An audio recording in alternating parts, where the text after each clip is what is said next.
Ех, че време ли се отваря. И днес майката земя ще се къпе в човешка пот. Маргелак, колко искаш за нивата? Лани, ти казах колко. Лани, можеш да работиш. Сега кажи колко искаш. Сега пак толкова.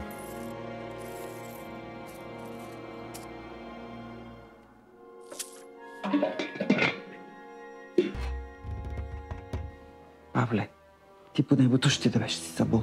Заминавам.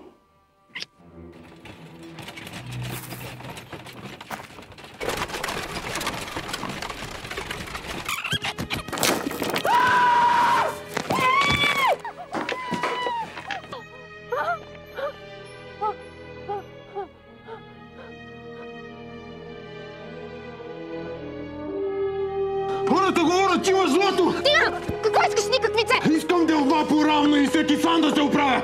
Не, Петре, помагай! Профи, мъжа си! Марше, стилница, мръсна! Пред мама всички бяхме равни! Так изветрял, я не се бъркай в чужди работи! Златото съм го скрила в кръчмата, под черната плоча.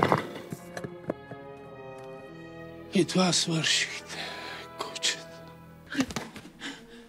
Звънът на жълтиците е заглушил звука на сърцето ти, Йордане. Ти си ги взел. Ти си ги взел! Не!